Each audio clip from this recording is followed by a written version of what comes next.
it today, Jonah, is a slice of bargain basement swinging 60s spy cheese that has the nerve to treat an evil woman trying to take over the world like she's the bad guy.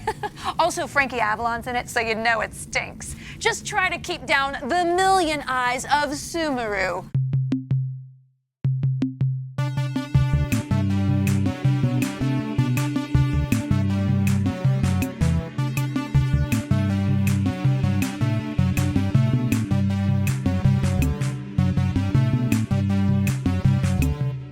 This time we watched Season 13, Episode 9, The Million Eyes of Sumuru.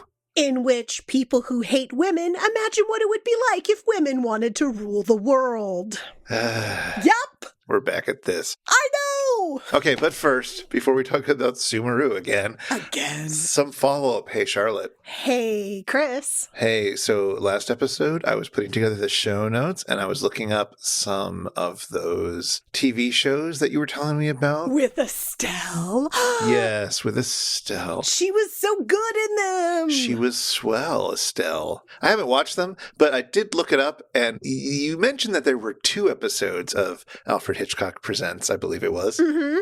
And she killed in both of them. Literally and figuratively, I believe. Mm-hmm. One of the people that she killed in the episode you didn't talk about was Charles Bronson. I can't believe I didn't talk about that episode. I fully intended to. It's just that the other one with the little murder squad of old ladies was so good. But yeah, she kills Charles Bronson and his girlfriend. Sure. I mean, sure, of course. But, like, she kills Charles Bronson. That's the important thing. Who would win in a fight, Charles Bronson or Estelle Winwood? We know now. That's all I wanted to know. I didn't need to know the rest of the details about that episode. I just needed to know that Estelle Winwood wins in a fight against Charles Bronson. That is so good. I mean, It's not a fight. It's not really a fight. She poisons him with rat poison muffins. I mean, she stars him for a day first, so I think that maybe she's just really underhanded and dirty in her playing. But, you know, if you're going to beat Charles Bronson, I think you kind of have to be. You have to know to level the playing field first. It's very true. And she does that, and I love that. It involves baked goods. It's true. And she plays this character who's obsessed with funerals. And after she kills Charles Bronson and his girlfriend, she gets to have a real funeral with a full coffin, not just a fake empty coffin with her fake invisible friends. Like, it gets to be real. So I just think that this is the beginning of one big killing spree for Estelle. I'd like to imagine the continuing efforts. Does she put both of their bodies in the same coffin? No, she orders a second coffin. Of course, Chris, let's not be gauche. Well, I just was wondering if originally the part of Charles Bronson's girlfriend was supposed to go to Vampira. Oh, well, that would be something. That's for people who've been paying attention to several episodes in a row. But enough of that, I suppose. We have to sadly leave Estelle behind, but keep her in our hearts as we move on to talk about this episode. Yes. Okay, here we go, everybody. Brace yourselves.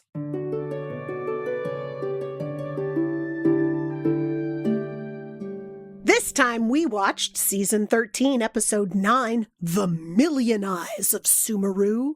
This is a tale of many incompetents. Incompetent leaders, incompetent security, incompetent spies, incompetent singers. The list goes on. An incompetent head of security for a very important but ultimately incompetent president has allowed the president's secretary to be killed.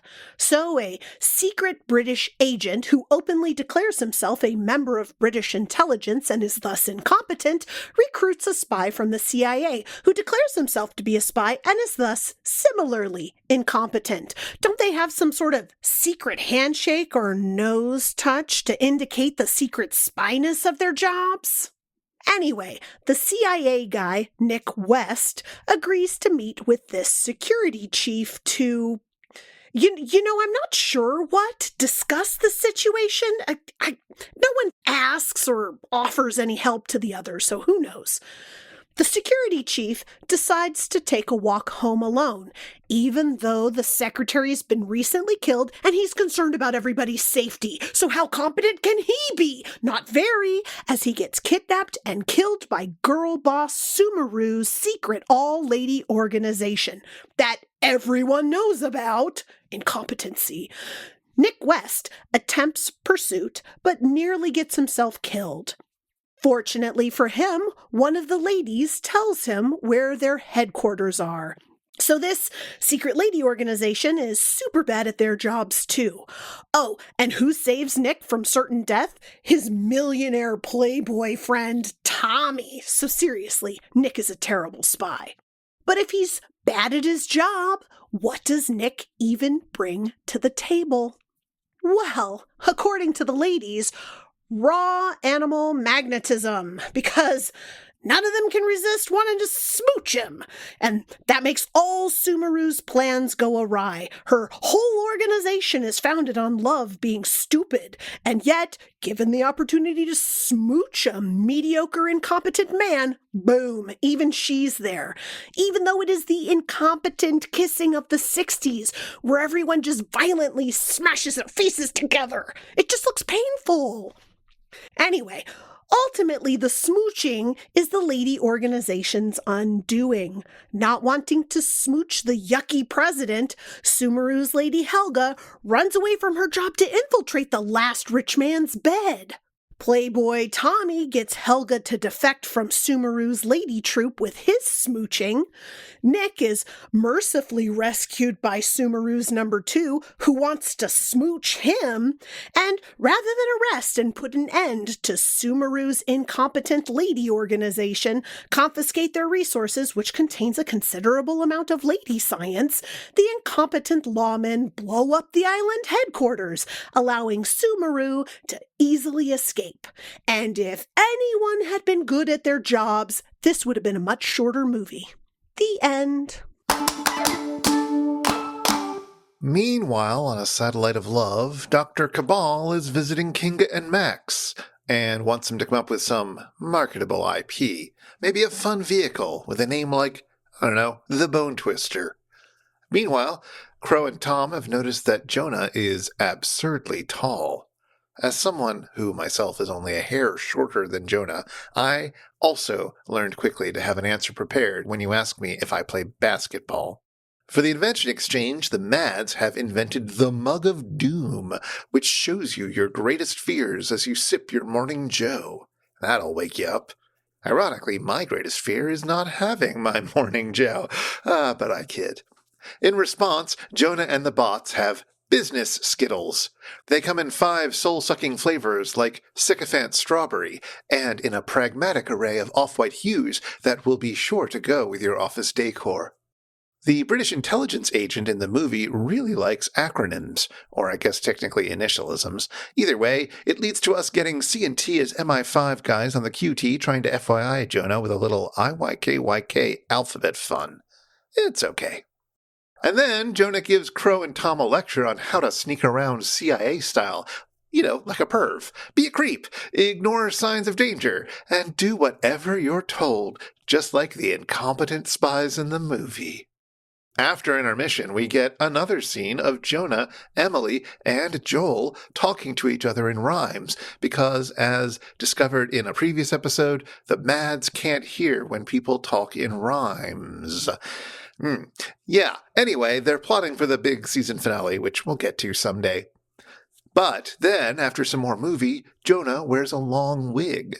But when the bots ask about this long wig, he gaslights them, pretending he's not wearing any long wig, and that they're going through an ion storm, and the bots' personalities will get all scrambled because of it. The bots respond badly to the idea that they're about to lose control of themselves, and they panic, and Jonah realizes his prank has gotten out of hand. Which, I mean, yes, it has. After the movie, Jonah and the bots talk about how disappointing the ending was. Jonah pulls out Jonah's Law. A movie is only as strong as its villain. And, according to Jonah, Sumuru is no good. But Kinga is appalled at this. Why, Sumuru's a trailblazer. And so Kinga sings a song of praise of supervillainesses. What do you think, sirs?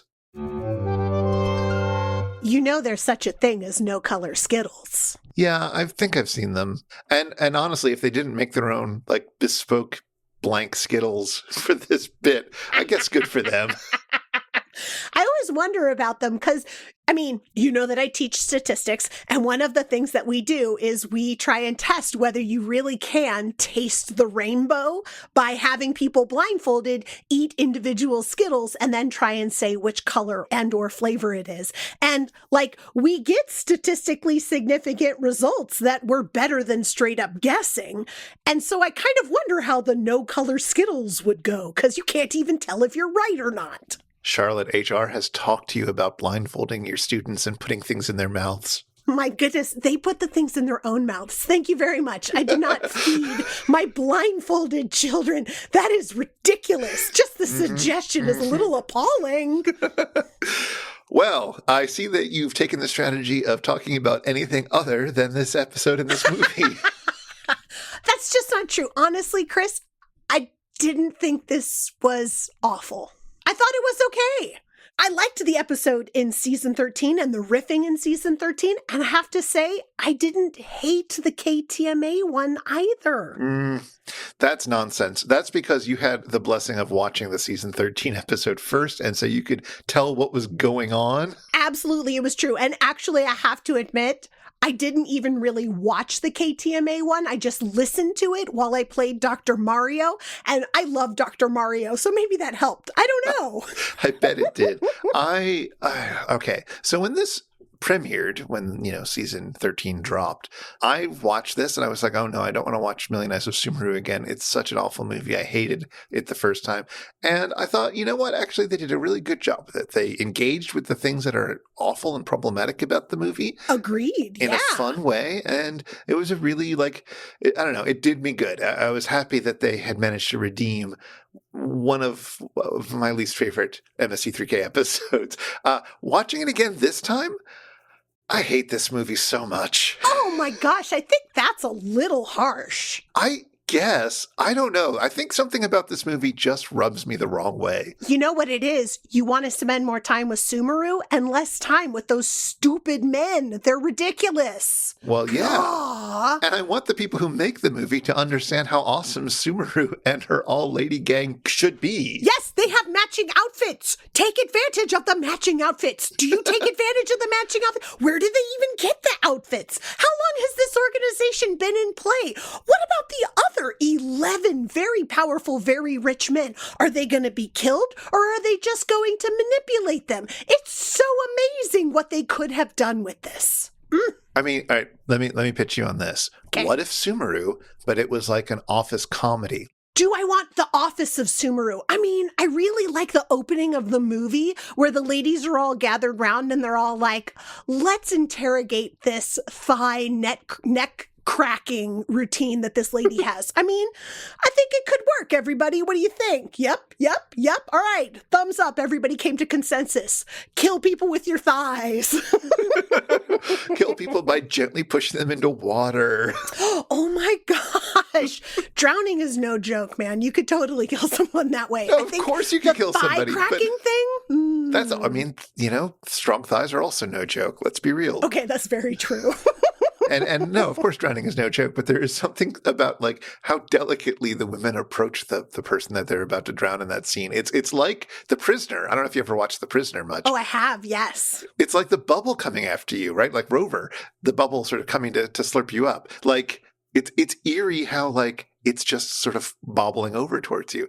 It was the same thing in that scene. Uh-huh. Well, you can't escape. Yeah, you can't escape. You know you can't escape. Yeah. And yet they're not like rushing at you. No. Well, that woman, she didn't even try to run away, right? There's like 3 people who she totally recognizes because they're all agents of Sumuru. I mean, there might be 500,000 of them, but come on, they all know each other by sight and everything. And so she knows they're coming to kill her because she did the darndest thing. She fell in love, which where the heck is the person she loves, huh? Like she's on the beach alone and there's 3 people coming to kill her. Like, come on. I don't think he loves you back, honey. Well, maybe that was the neck strangle guy. Maybe. I don't know. Who knows? Who knows? This film is not going to tell us. Nope. This film is not going to give us very much to go on other than love bad. And like, frankly, if Nick West and Tommy What's-His-Toes are like the pinnacle of love, thank you, no. Yeah. Okay, so we have some familiar faces in this one. I guess run the theme real quick. Okay, great. That happened. But we talked about them last time we did this episode, because we did this episode many years ago, me and Adam, when we covered the KTMA version of this movie. And so we talked about these people. But I guess just in case you didn't hear it, because that was several years ago, or you want a refresher, we got our Frankie Avalon here as like the millionaire playboy. He's in all those beach movies with Annette Funicello. And he was in Skidoo. So I don't know anything about Skidoo. You and Adam talked a lot about Skidoo inside of that episode. And I have to say, what I appreciated was in the first riff, they barely talked about Frankie Avalon at all. And so you guys highlighted it in your episode. This time when they were doing the riffing, there were so many beach blanket bingo type riffs. I was so impressed. Yeah, no, they took full advantage of the Frankie in this one. We also get George Nader as the actual spy, I guess. George Nader, of course, star of Robot Monster, and who would later leave acting and write a misogynist gay robot sex novel called Chrome, which I read for our last one, and we don't need to rehash that here. Oh, no. But everybody, listeners, go re-listen to the episode. Chris and Adam's discussion on Chrome is phenomenal. I was so happy to re-listen to that episode. Yeah, I think there's something about putting this like dismissive, campy gay man in this role of presumably heterosexual heartthrob that just doesn't work. Well, I mean, maybe that's why the kissing seems so mediocre to me, because neither our gay lead man nor our leader of a lesbian coven who wants to take over the world and destroy all men, neither of them seemed committed to the kids. it just seemed, and none of the ladies are, right? All these ladies who are just like, oh, just the presence of a man, I can hardly resist. And it's just like, you look like you're resisting just fine. In that previous episode, did we actually talk about Wilfred Hyde White? Yes, a little bit inside of the Shallow 13. All right, well, we'll talk about him just a little bit now, because we might as well say hi to him. Hi, Wilfred. He is the secret British agent, as you put it, although there is nothing secret about the fact that he's British. If you wanted somebody to play the very English man, Oh, yeah. Wilfred Hyde White is who you got. He, you might remember, was in both The Third Man and My Fair Lady in smaller roles as very English guy. Oh, absolutely. I remember him from My Fair Lady. Tell me more about Wilfred. I don't have anything else to say. That's all I'm saying. That was my whole British. point. My point is that he's very non-secretly British or English, and then he was in a few movies. There's also a few other familiar faces who I believe we'll be talking about more later, including Klaus Kinski as President Boong of a Southeast Asian republic or something. I don't know. And Shirley Eaton plays Sumuru. She, of course, was the Bond girl in Goldfinger who dies from being painted in gold. So exciting. It's very exciting. And I guess also in the last go-round, Adam wanted to talk a lot about the producer, Harry Alan Towers, who I have nothing further to add. If you want to know more about the producer, go listen to Adam talk about him in that episode. I sure wish there was more than one Sumuru film for me to enjoy. Sumuru has another movie. And then a third movie using the character of Sumuru that is no relationship to this one. And I watched them both. Oh my God, you absolute masochist. Well, you know, sometimes I just want to know how a society of ladies is going to work. No, fair. I love the idea. I do too. Like this thought that there could be an entirely separate society, all female, and that men could just be something that's totally peripheral, right? And Sumuru, she has this dream.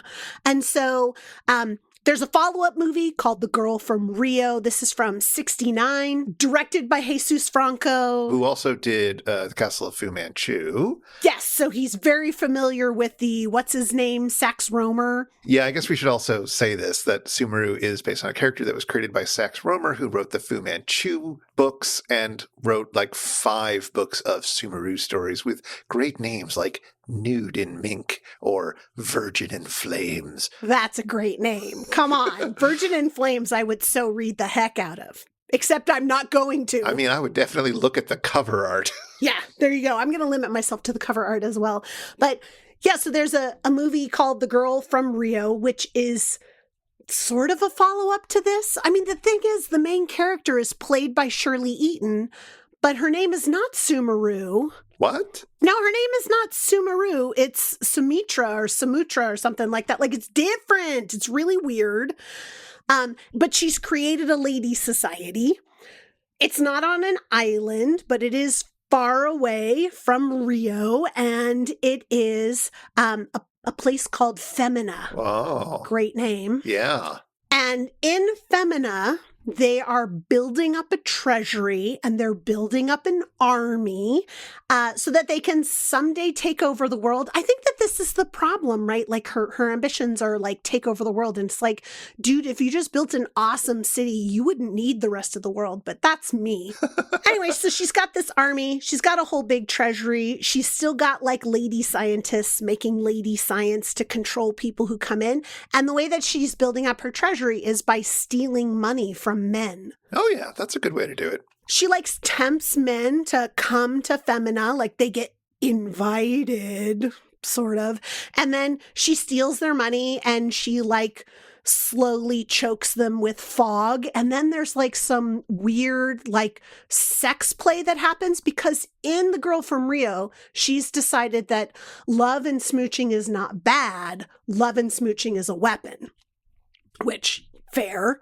Hold on. Mm-hmm. First off, she chokes them with fog? What? Are legs not good enough anymore? Well, I mean, why use legs when you can weaken people with fog and then nuzzle them to death? I mean, it's really subtle. Right. And then she also has a laser that melts your internal organs slowly. So the science is very advanced. So in the course of the movie, there's this guy who has stolen $10 million, and there's all these people who are trying to steal his stolen $10 million. And Sumitra extends an invitation for this thief to come to Femina, which essentially means that she manipulates the world so that he has to stow away in her plane. And then they fly over to Femina because she's like, I'm going to steal your $10 million. But she doesn't tell him that right away. First, she gives him a freaking tour of the whole facility. Let me show you all my secrets so that I can take your money from you. And then later, of course, she totally regrets this because he escapes from Femina. And she's like, I have to kill you now because you know all my secrets. And it's like, dude, that's your fault. Yeah. You should not have shown him anything. You should have just taken his money and killed him. But the problem is, of course, that he doesn't have the money on him. And he doesn't have the money on him because he never stole the money in the first place. It was a rumor put forth by a millionaire dad whose daughter got captured and brought to Femina and is being psychologically tortured to become a member of the forces of Femina. So I'm curious, is Sumuru more fun in this movie? She's very fun to watch on screen. She has some of the best outfits. And of course, Sumitra has sex with or implied sex perhaps, but she has sex with the thief. And then she also has sex with her number 2 after she's really upset about the thief. Oh. So that's fun. That is fun. I mean, I feel like the number one thing that she should have learned in The Million Eyes before becoming the girl from Rio is that when you force people to join your legions, you don't really have loyal followers, and it's really easy for them to defect for smooches. Yeah. And that's still the problem in The Girl from Rio. Smooches, man. Smooches are not the problem in the more recent Sumuru movie, though. Yeah, so it looks like this one was from 2003. That seems way too late to be making a Sumuru film. I mean, that's why you got to start all over, right? You just got to totally abandon the idea that Sumuru is on the earth at all. So Sumuru is a ghost now? So Sumuru is now living on another planet 900 years away, or there's a 900 years thing. It's really far away. Right. Super far away. It's past the star Sirius. You got to keep going, right? Straight on to Sirius, then you got to keep going through the night. The 2003 movie, the premise of it is that Earth has this horrible virus that is keeping people from being able to procreate. And so the human race is totally dying out. And these two men who look like they could have been from Robot Wars, seriously, in the way that they act and the way that they look. So I want you to imagine that fun misogyny. They don't have the virus. Somehow it hasn't gotten to them, and they have like secret fun medical scanners to prove it.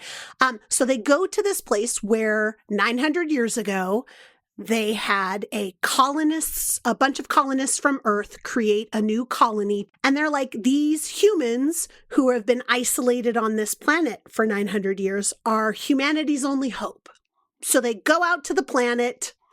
And what's happened is that it has become a society dominated by women, because very soon after the colonists got to the planet, they had, some primitive, like nuclear type energy thing going on. And there was a big explosion. And all the men were working in the nuclear plant. And the women were way off. And the women just saw this bright light happen. Uh-huh. And most of the men who were like engineers and like super smarty pantses, they all completely died. And so there's this blast zone that nobody's gone to for hundreds of years. And these women had to create a new society. So they did, right? So it's mostly women. They have men, but the men are just miners who go into the earth and do work to get like the oil and the coal and stuff that they need to like have their society going. And these women have two strong power structures, which ultimately ends up leading to their ruin. They have a power structure that has a president. They call her a queen, but she's more like a president because she's elected by everyone. And then they have a head of the religion. And the religion worships a big snake because they think a big snake is causing all of the earthquakes. So do the men arrive on this planet and like assert their masculinity and start, I guess, impregnating all the women?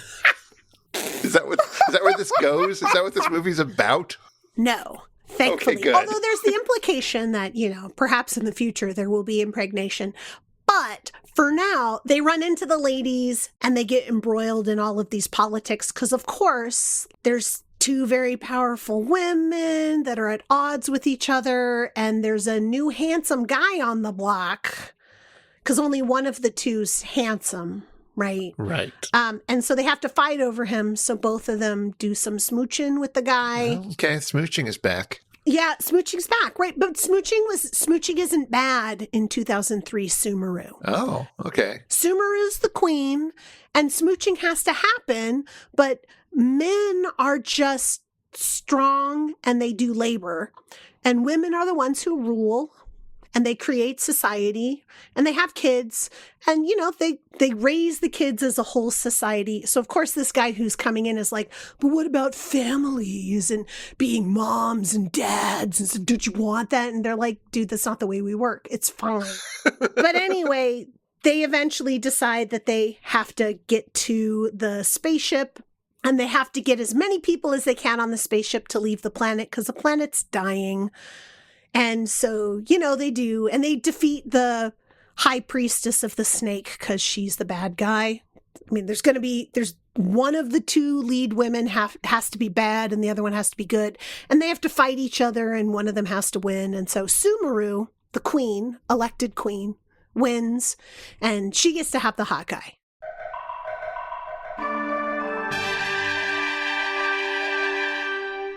There's a Canadian band that I really like called Destroyer, and they have a song called Virgin with a Memory, which sounds worse than it is. Don't get hung up on that. Okay.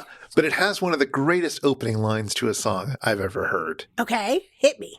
It goes, "Was it the movie or the making of Fitzcarraldo where someone learned to love again?" Having never seen Fitzcarraldo, I have no context for understanding that. Help me out, Chris.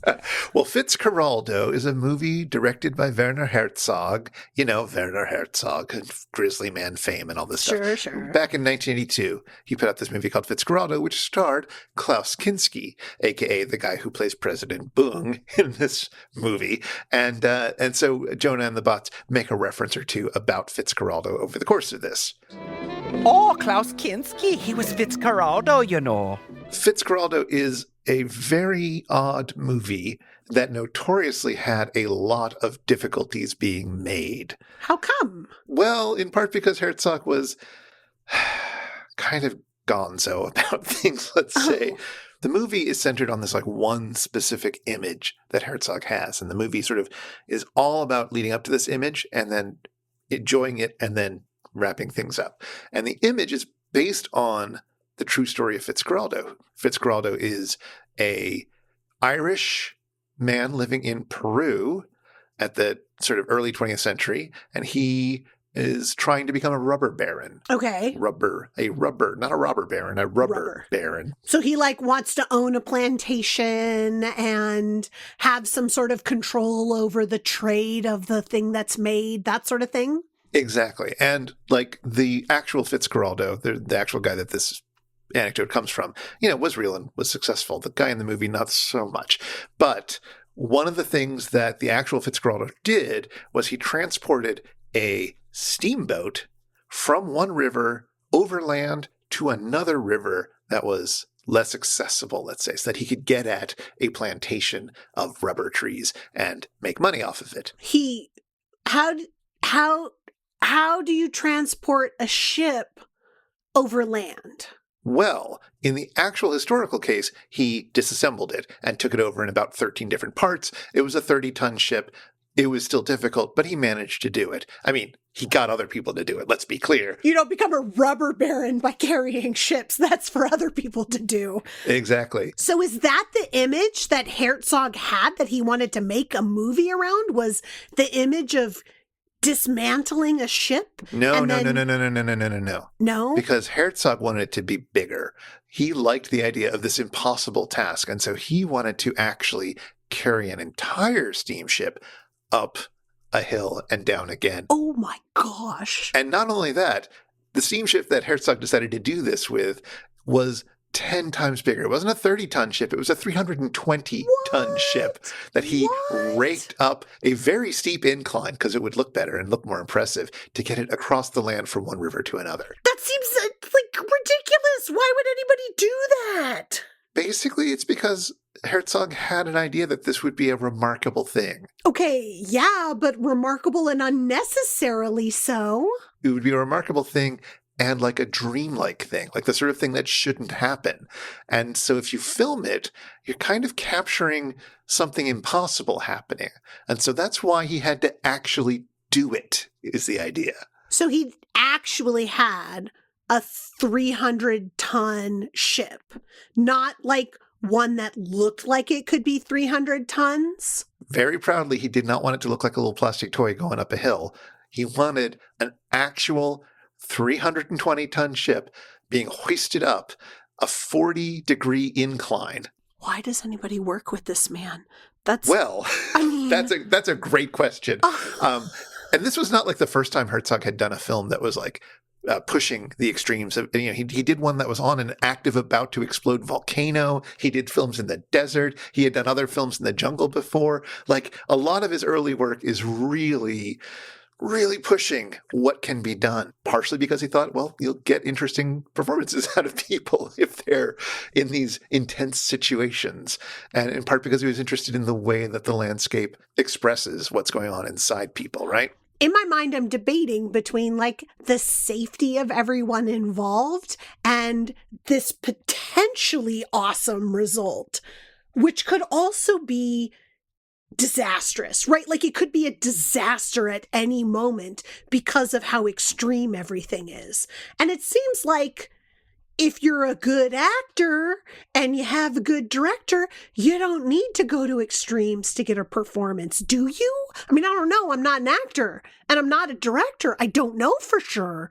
But isn't that the point of the craft? Well, there's a few different points to the different crafts that make up acting and filmmaking, right? Like different people have different approaches as to how they're doing it. You've got method acting and you've got like traditional stage type acting, and you've got all sorts of different ways of thinking about what you're doing here. And Herzog surrounded himself with people who agreed with him, right? Like this was the way to do the thing.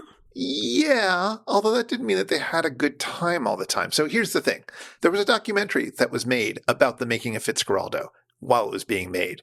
It's called Burden of Dreams. It's by a director named Les Blank.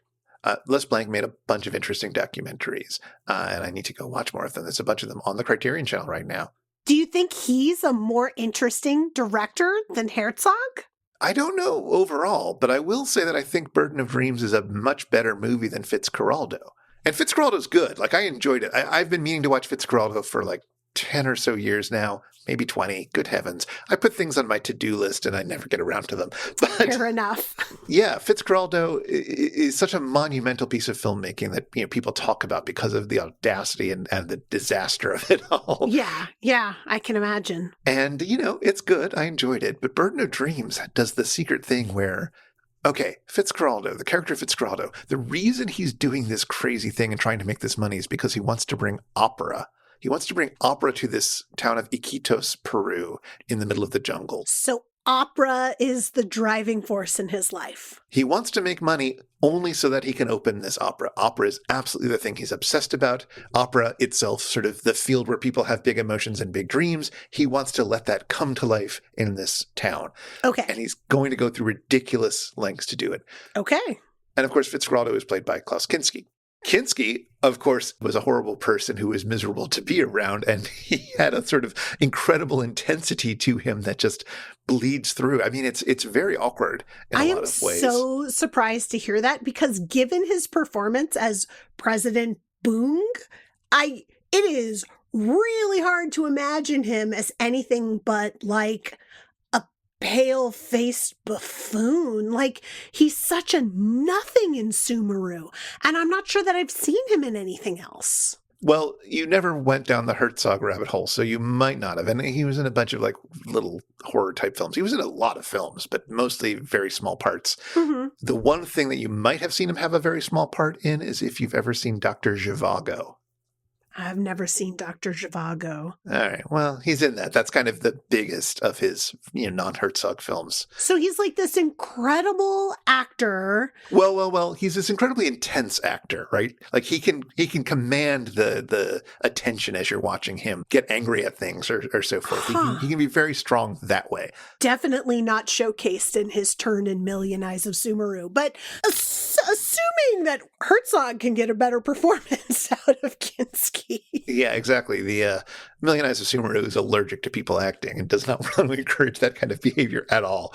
Anyway, the Fitzcarraldo thing is basically just Herzog himself, right? It's somebody who is driven to do ridiculous things at ridiculous lengths with ridiculous amounts of danger because he has this vision, this dream that he's chasing, that he wants to make this one thing happen. And so Burden of Dreams is able to explore not just the story, but also the meta of the story, which is also the story. Yes. And it's also able to do this while like showing a lot of the best shots that you see in Fitzcarraldo, right? You still get to see the ship being dragged up the hill. Yeah, the audacity of the original movie. Yeah, and there's many other like really striking moments in the movie, but you get to see them in this as well as talk to the behind the scenes cast, as well as really get to see Herzog thinking about like what his position moving into the Andes is and like getting entrenched in border wars between Peru and Ecuador and having to negotiate things between the different tribes of indigenous peoples that he's trying to work with. Like, it's a lot. And Herzog comes off as incredibly thoughtful about this, but also like weirdly detached in that way that I don't know if you've ever seen any Herzog interviews. He's got this like weird position, but he comes off as like smooth and thoughtful and sure of himself whenever he says anything, even when he's doubting himself. It's really remarkable. Herzog is far more fascinating to watch even than Kinski in this thing. Does Kinski show up in Burden of Dreams? I mean, as more than just the actor portrayal, but as him behind the scenes? Because I understand from the episode on the KTMA thing that Kinski was kind of a jerk. Terrible person to work with. Yes. And he was just crappy to everyone, and he was super aggressive, and he got in fist fights, and like, does that show up in Burden of Dreams? It doesn't. It was very explicitly kept out of Burden of Dreams, although there was plenty of footage. And that footage later shows up in a Herzog documentary called My Best Fiend that he made about Kinski in 1999, right before Kinski passed. But I think the idea was that if you put in the Kinski is terrible stuff, it moves away from like the other more interesting things. It distracts. It's too sensationalistic. It distracts from Herzog, who is the focus of he's the dreamer in Burden of Dreams. Yeah, and it also distracts from what Les Blanc is seeing about how the indigenous people, because like there's a lot in the film that is not about the making per se, but about the people who are there. So like you get to see them making food, and you get to see them talking about like, why did they take this job? And like, there's all sorts of interesting stuff going on. Oh, that is interesting. Other than just like the danger of shooting a scene on a boat that's going down some incredibly famously dangerous rapids. Yeah. Do you think that Fitzcarraldo, the movie, would be as heralded as it is without the companion piece of Burden of Dreams having been made simultaneously? I think it would be, but I definitely think that the two movies exist in a kind of tension where I learned about both movies basically at the same time, right? Fitzcarraldo's this really interesting movie about this impossible feat, and there's a documentary about it, which is somehow even better. Okay. Turns out it's true. Also, importantly, in neither one does anyone learn to love again. That's just like a weird MST3K. Thank you for helping us laugh at love again. Yes, that's why I love that. Like that's not what happens in either of these films. What a great opening line. Also, an important thing for us to point out about Fitzcarraldo and, of course, Burden of Dreams is that one of the actors in Fitzcarraldo is Vidinho from Puma Man. Oh, no, that's so awesome. Yeah, Miguel Ángel Fuentes is there. The man who teaches us to love again, like for realsies, right? Because he gives us a superhero that we deserve, like for real deserve, not like Batman deserve, because we don't deserve him. We're better than that. Exactly. He is very charming in this movie and in the documentary as well. He comes off as a good egg. I don't know. Is he worth watching? Just for him? No. No, you want to watch it because there's a frigging ship being pulled up a 40-degree incline. Like, it's amazing. And also, like, the jungle's beautiful. I don't know. It's all sorts of, if you only feel you have time to watch one, I think you can get away with just watching Burden of Dreams. But Fitzcarraldo is also pretty darn good. Hey, everybody, it's time for the Shallow 13. It's time for the Shallow 13. 13 inductees into the ladies' army of today's experiment, the Million Eyes of Sumuru. Go, Chris, go! At one point, Crow celebrates Wilfred Hyde-White's role as extremely English MI5 agent with this monologue.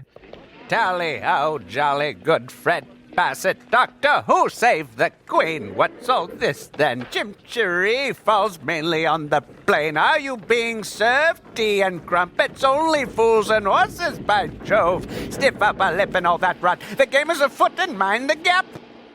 So let's learn a little about our English cousins by picking apart this list. Tally-ho was originally a phrase that you were supposed to shout out while hunting. To let your buddies know that you'd found something you wanted to shoot. Well, except like a lot of fun things in English culture, originally, it was a French word, taillot, used in deer hunting. This is, of course, not to be confused with Westward Ho, a seaside town on the western tip of England in Devon, which spells its name with an exclamation point at the end. Westward Ho gets its name from a popular 19th century novel. I'm just mentioning it because I think more places should put an exclamation point at the end of their name. I mean, which would you rather visit, Toronto or Toronto? The jolly in jolly good means very, which is a meaning it took on in the 16th century, a jolly long time ago. Before that, it meant merry or cheerful, which it still means, so you probably knew that. Like have a holly jolly Christmas. What does holly mean here? Is it the plant? Well, no, it's being used like an adjective. You wouldn't say have a begonia jolly Christmas. Is it a weird way of saying holy? Is it very? Did they mean have a jolly Christmas? Fred Basset is a UK comic strip about a basset hound that started in the 60s and is still running. I went and read a few recent strips, and they seem not very interesting. Basset heads, if you're out there, write in and defend this pooch strip. info@itsjustashow.com. Well, I guess the artwork is okay. Doctor Who is everybody's favorite TV Time Lord, and God Save the Queen is the British national anthem when it isn't God Save the King, but Doctor Who Save the Queen? Which queen? David Tennant's Doctor had an episode that took place during Elizabeth II's coronation, but Matt Smith's Doctor got to meet Elizabeth I. Are those all the Queen episodes? Whovians, write in to info@itsjustashow.com and let us know. What's all this, then, is a phrase an English police officer might say when approaching a disturbance of the peace. I think a lot of us non-English types learned the phrase from Monty Python, but it dates back to at least 1900, when Eaton Philpotts has a policeman say the phrase in a short story called Quite Out of the Common. Chimchuree Falls Mainly on the Plain is a Julie Andrews fever dream, a mashup of Chim Chim Cheree from Mary Poppins and The Rain in Spain Stays Mainly in the Plain from My Fair Lady. The rain in Spain stays mainly in the plain. Are You Being Served is, of course, the British sitcom that took place at a department store and had a character named Mrs. Slocum who liked to talk about her beloved cat. Except she didn't use the word cat. She used another word. Another, more suggestive word. And thanks to that joke and many others like it, the show aired for 10 series. But are you being served tea and crumpets? I sure hope so. Tea is made from the leaves of plants, which means it's technically a vegetable, right? I'm pretty sure that's how it works. And if you've never had a crumpet, well, imagine what if English muffins were pancakes? I know, amazing, right? That's sort of what a crumpet is. Only Fools and Horses is another long-lived English TV sitcom, only I haven't seen this one. I just know one of the characters is named Del Boy. Should I check it out? Write in and let me know, horseheads. Oh, and By Jove is a swear that takes the name of the Greco-Roman god Jupiter in vain, aka Zeus. Do you want the thunder god mad at you? Keeping a stiff upper lip is a sign of resolution and fortitude in the face of peril. So if you've got a stiff upper lip, well, it might also be an early sign of rigor mortis, so check with your doctor about that. All that rot has the very British sense of rot as nonsense. But I guess the American translation of all that rot is all that jazz? I don't know, I'm going to have to think about this. The Game is Afoot is recorded in Shakespeare's Henry V, and it shows up in The Adventures of Tom Sawyer by Mark Twain, but our old friend Sherlock Holmes said it so often that we usually associate it with him now. Mind the Gap is the incantation used to keep passengers on the London Underground from falling onto the tracks, but I like to use it to remember the wage gap between men and women. And that's time!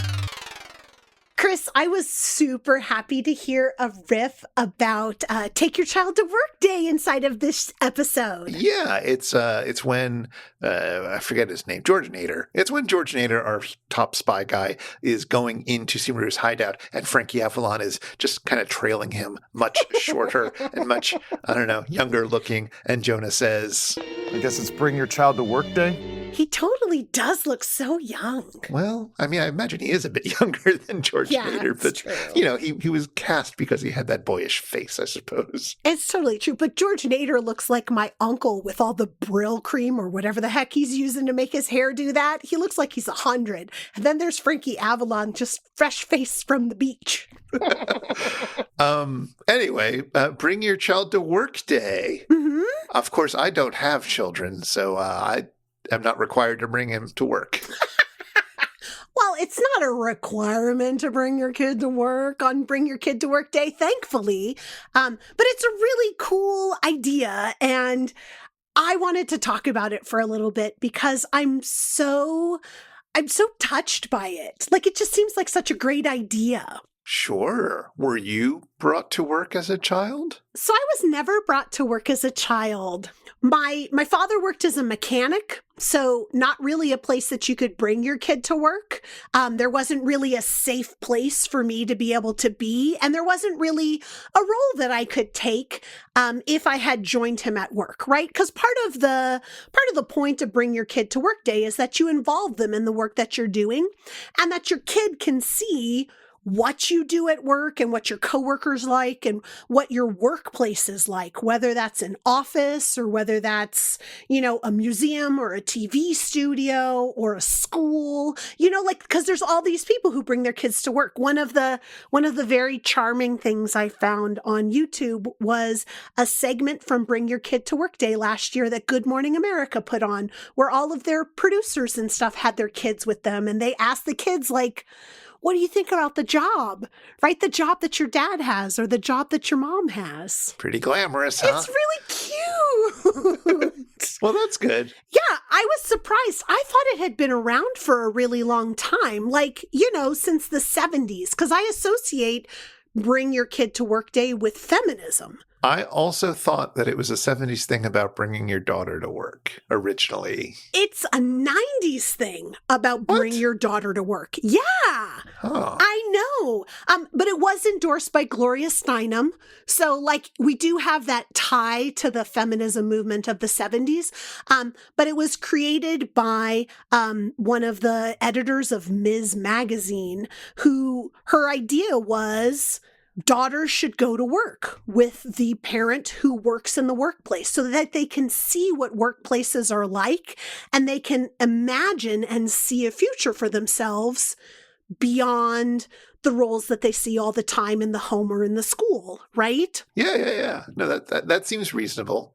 Totally. And the idea was that, your kid would come to work with you and they would be a part of the work that you do. You would involve them somehow.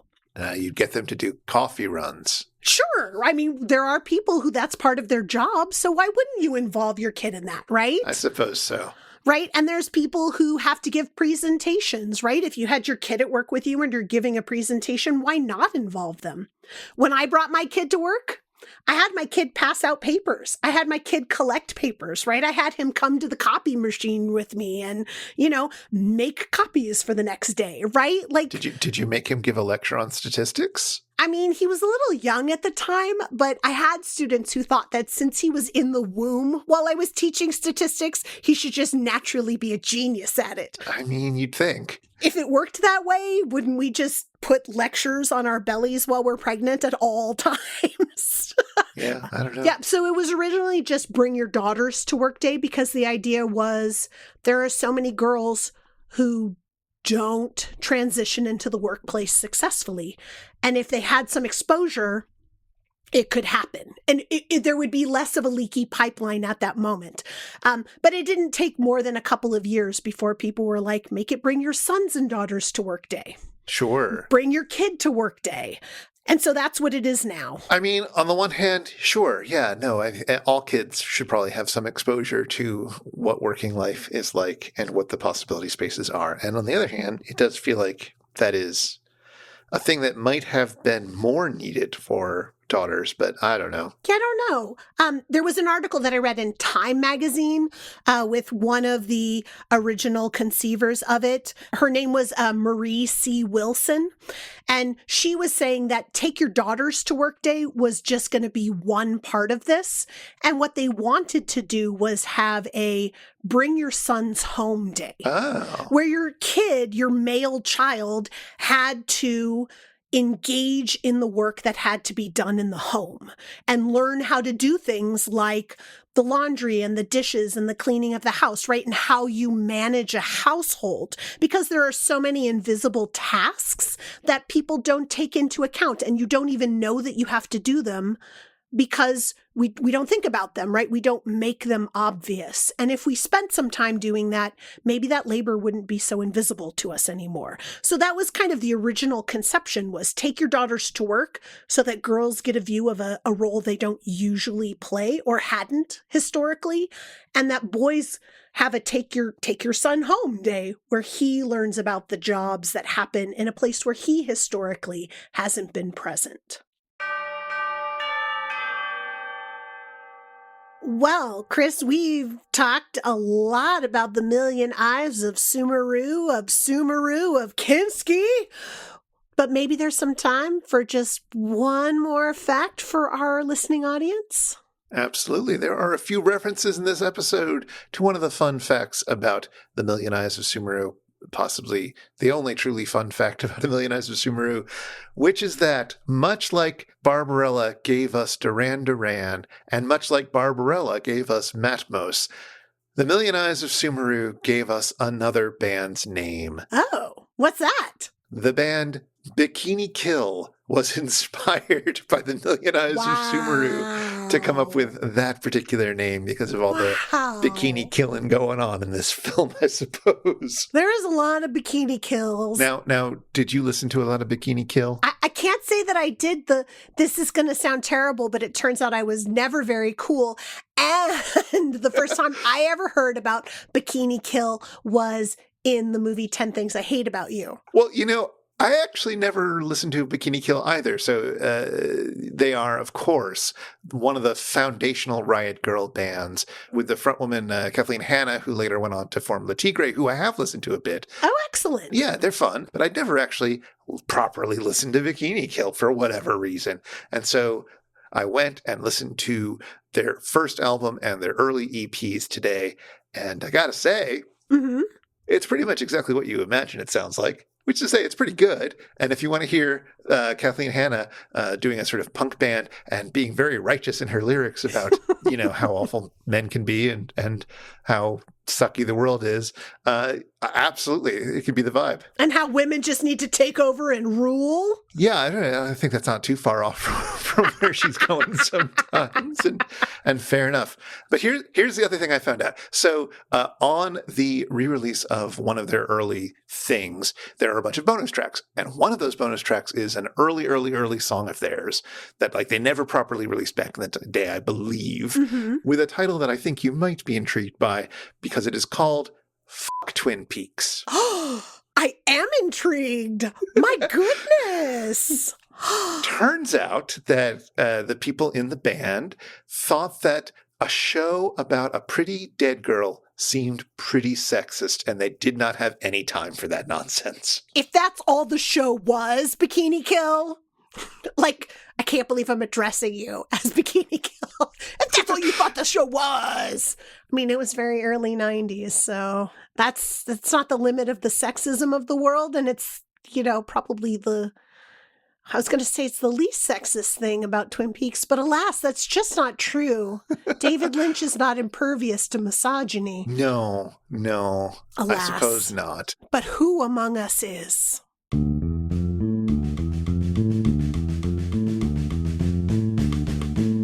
If you've been affected by the issues on this show, if you're trapped in your parents' workplace, or if you'd like to ask us anything, get in touch with us. Our email is info@itsjustashow.com. We're on Blue Sky, and we would love to hear from you. This show is made possible by listeners like you, and like our randomly selected supporter, Perry. Thank you, Perry. For about $1 an episode, you too can be like Perry and help us research and record this show. You can join us in a friendly Discord, and you can listen to all our superfan bonus bits. Find out more at itsjustashow.com/Patreon or patreon.com/itsjustashow. And if you want to follow up on anything that was mentioned today, you'll find links in our show notes at itsjustashow.com/episode/170. Chris, after the KTMA episode, you and Adam followed it up with one of your very favorite episodes ever because The Million Eyes of Sumuru was so bad. Tell me that we have something like that happening again, where we are following this up with a great episode. Well, we will see whether Season 10, Episode 7, Track of the Moon Beast, can help us out of a Sumerumian funk. But until then... I'm finally gonna get my Teen Idol murdering badge. Script punch-up by my dad. Take it away, Theme Squad.